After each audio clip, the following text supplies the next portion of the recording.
It all started with a Facebook post speaking out against the actions of the members of the Sigma Chi fraternity at this year's Derby Days. Over 1,000 shares and hundreds of comments later, and the university has launched a Title IX investigation into what happened Friday night. Sudu Upadhyaya joins us now for an in-depth look at what all happened to cause this big controversy. Sudu? That's right, Jennifer. Sigma Chi's annual fundraising and philanthropy event went smoothly throughout the week until the dance competition on Friday night. That's when some vulgar remarks were made that overshadowed the entire event. One Ole Miss student took to social media on Saturday, which has brought major attention to the incident. Ole Miss sophomore Abby Bruce got emotional on Friday night as she watched the Derby Days dance competition.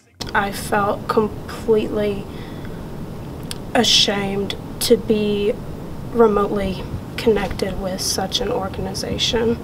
In a Facebook post, Bruce said she teared up as she watched women be humiliated in the name of philanthropy. What Bruce is referring to is remarks made by Derby Days MCs who call themselves Derby Daddies. In her Facebook post, Bruce says Derby Days queens were asked questions like which Sigma Chi they would go down on and what type of sausage they would prefer.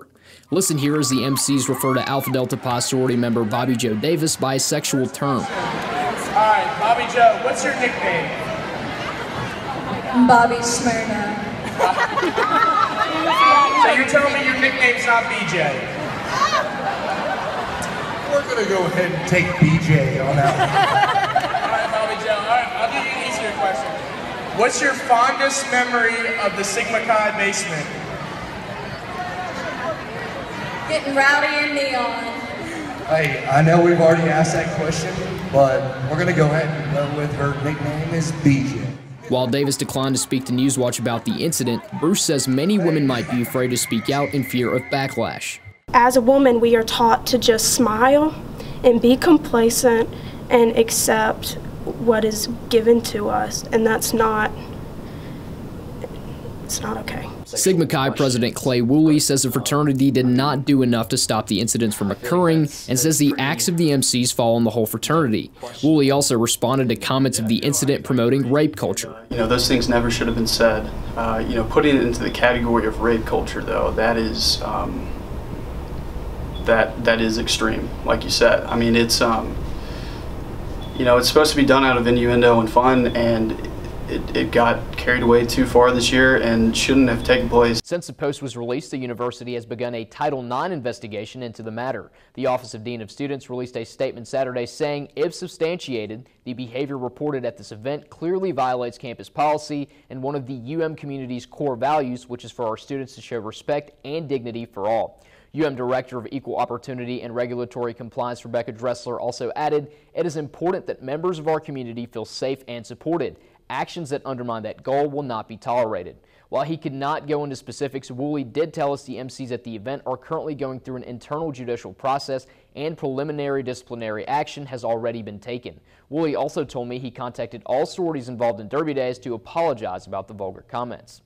Now, this weekend's incident has shed light on another issue. After Bruce's social media post went viral, many sororities emailed their members telling them not to speak to the press and not to share the post.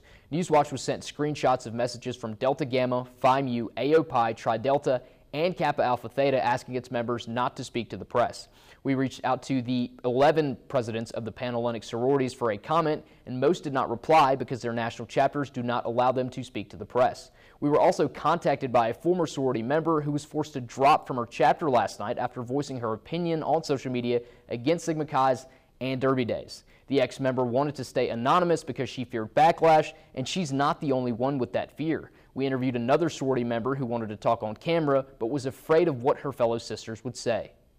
There's just a code of silence, basically, among sorority and fraternity members that the way that they act is just the way that they've always acted, and that's the way they always will, and that girls shouldn't do anything about it. They should just let it happen. It's just really disheartening to me that women are being silenced by the type of organization that's supposed to empower them. If women aren't allowed to speak out and to let fraternities know that, no, we're not okay with this behavior, or to talk about how it affected them, there's no dialogue about it, and that's something that's very important. And is needed for fraternities to move past things like this. So quite a lot going on with this story right now. Remember to follow at NewsWatch_UM on Twitter for the latest on this incident. Jennifer Madison, back to you.